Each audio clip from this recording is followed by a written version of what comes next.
اعوذ باللہ من الشیطان الرجیم، بسم اللہ الرحمن الرحیم۔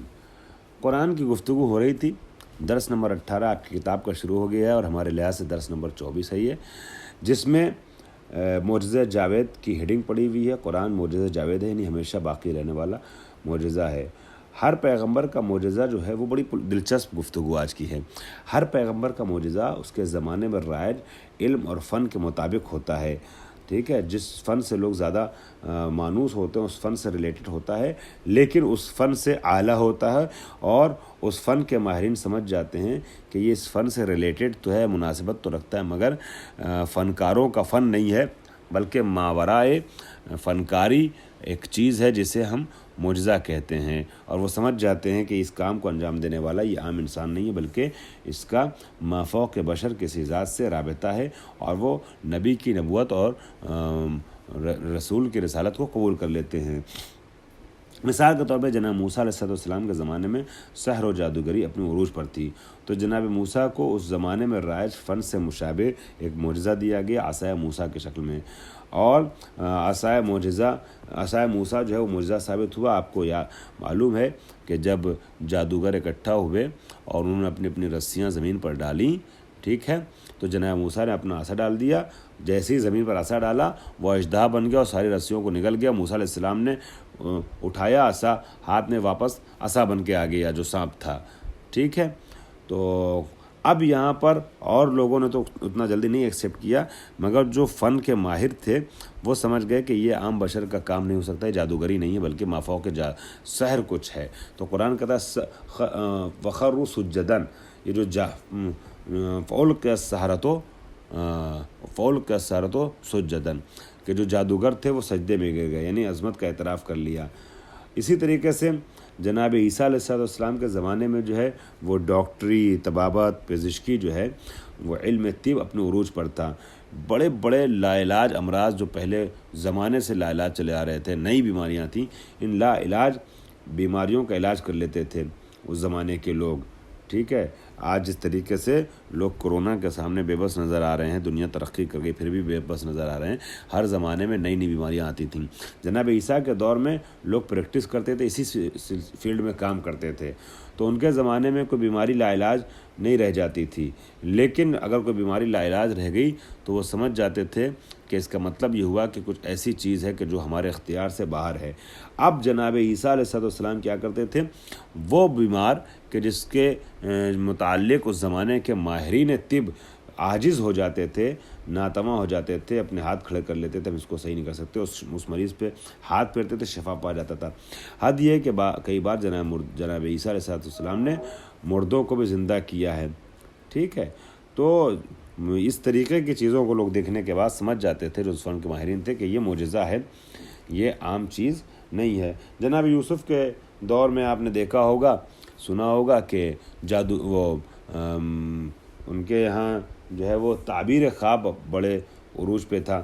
لوگ تعبیر خواب بتانے میں بڑی مہارت رکھتے تھے اور بتاتے تھے لوگوں کو خواب کی تعبیر۔ ایسے ایسے پریشان خواب ہوتے تھے جن خوابوں کے سلسلے میں بڑا مسئلہ ہوتا تھا، لوگ سمجھ نہیں پاتے تھے کہ اس کی تعبیر کیا ہو سکتی ہے، لیکن اس زمانے میں ایسے ایسے پریشان خوابوں کی بھی لوگ مشکل خوابوں کی بھی لوگ تعبیر بتاتے تھے۔ تو تعبیر بتانے والے آپس میں کمپٹیشن کرتے تھے کہ یہ کاہنان معبد جو ہوا کرتے تھے، یہ اچھی تعبیر بتاتا ہے، یہ اچھی تعبیر بتاتا ہے، افتخار کیا جاتا تھا۔ لیکن جناب یوسف علیہ السلام کو جو معجزہ ملا وہ تعبیر خواب نہیں، ان کو تعویل خواب کا معجزہ ملا۔ تعبیر خواب میں خطا کا امکان ہے، تعویل کا جو معجزہ جناب یوسف کو ملا تھا اس میں خطا کا امکان نہیں تھا، اور وہ آپ نے واقعہ پورا تفصیل سنا ہے، سورہ یوسف پڑھ لیے گا ایک بار ترجمے کے ساتھ، آپ سب لوگ بہت لطف آئے گا۔ پڑھ چکے ہیں تو دوبارہ پھر پڑھیں، کچھ نئے گوشے کھلیں گے کہ کس طریقے سے بادشاہ مصر نے خواب دیکھا تھا، وہ 7 بالیوں والا اور تمام چیزوں والا، ٹھیک ہے، اور 7 سال کا قحط پہ اور 7 سال کی سرسبز و شادابی ہے نا، موٹی گائیں ہیں وہ پتلی گایوں کو کھا رہی ہیں، یہ سب چیزیں جو خواب پریشان تھا، تو کاہنین معبد اس خواب کی تعبیر نہیں بتا پا رہے تھے، تو جناب یوسف نے اس کی تفصیل بتائی تھی تعویل کے ساتھ۔ یا وہ جو قید خانے میں 2 ساتھی تھے جناب یوسف کے ساتھ ہو گئے تھے، ایمان لے آئے تھے، دونوں نے خواب دیکھا، ایک نے کہا کہ شراب نچوڑ پلا رہے ہیں ہے نا، وہ انگور کا رس نچوڑ رہے ہیں. دوسرے نے کہا کہ خواب دیکھا کہ جو ہے وہ ہمارے سر کے اوپر جو ہے وہ روٹیاں ہیں ہم لے کے جا رہے ہیں تو پرندے جو اس کو کھا رہے ہیں روٹیوں کو. تو جناب یوسف نے کہا کہ جس کو پرندے کھا رہے ہیں روٹیوں کو، یہ خواب جو دیکھا ہے یہ سولی پہ لٹکایا جائے گا، اور سولی پہ جب لٹکے گا تو اس کے سر کو جانور آ کے کھائیں گے، ہے نا، نوچیں گے اور مارا جائے گا یہ. اور دوسرا جو انگور نچوڑ رہا ہے، یہ شراب جو بنا رہا ہے، یہ آزاد ہو جائے گا، قید خانے سے نکل کے جائے گا اور بادشاہ کا جو ہے وہ بن جائے گا، ساقی بنے گا.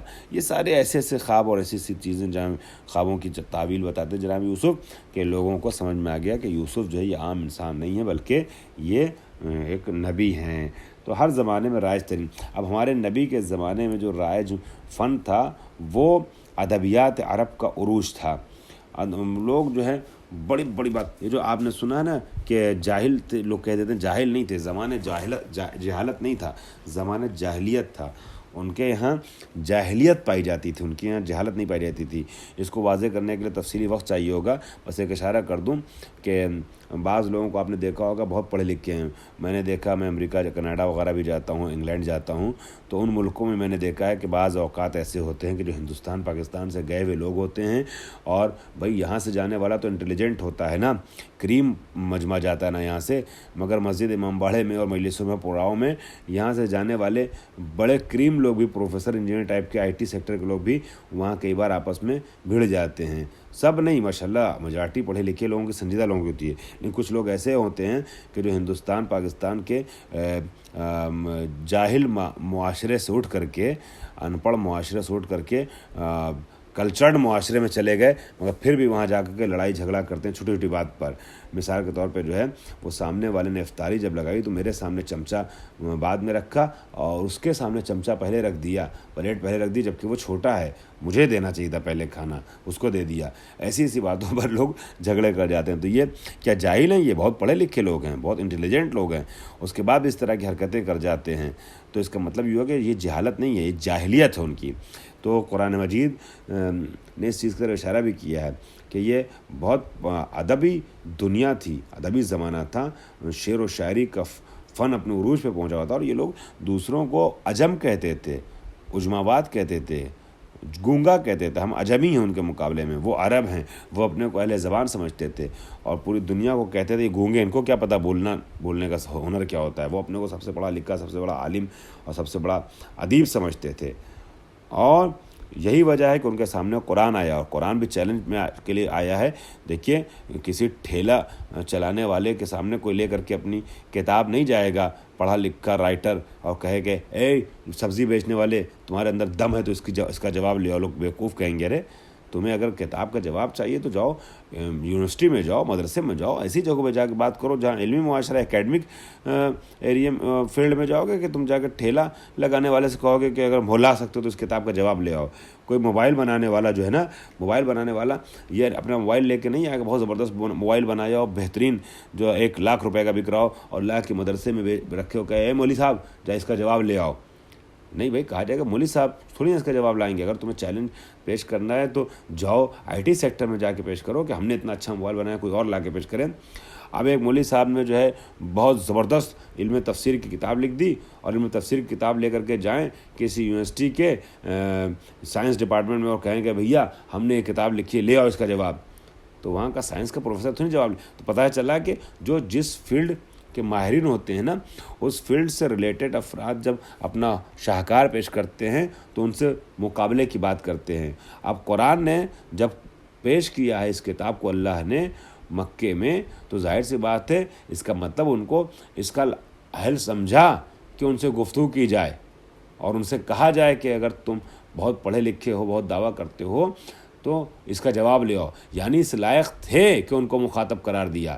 لیکن وہ کہ جو بہت پڑھے لکھے تھے، بہت زیادہ ادیب اور فصیح و بلیغ تھے، وہ بھی ناتوان رہے قرآن کے معجزے کے مقابلے میں، قرآن کے ادب کے مقابلے میں.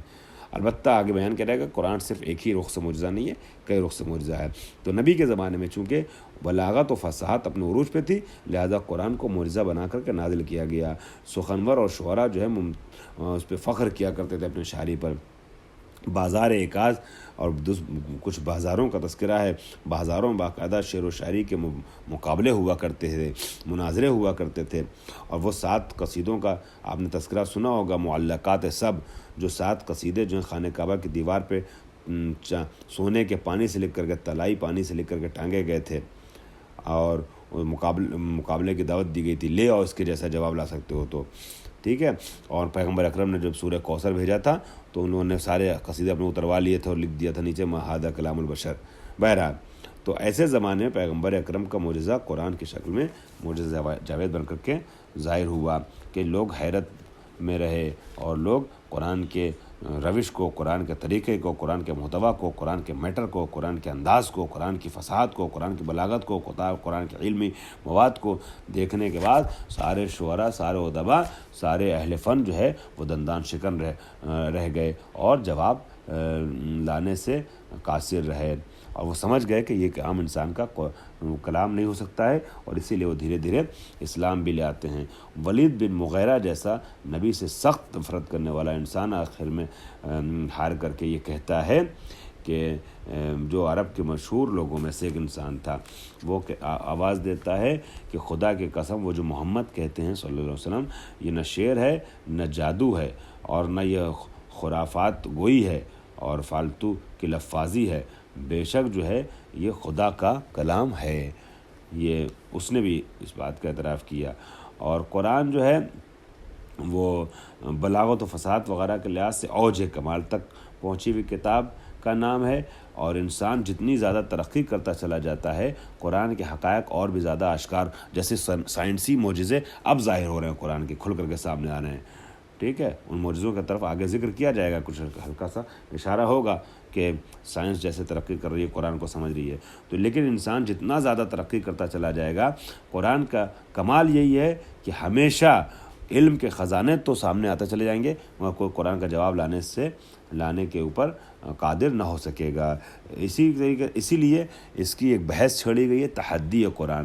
تحدی یعنی مبارزہ طلبی، مقابلہ طلبی کی بات ہے کہ اس کے جیسا لے کر کے آؤ.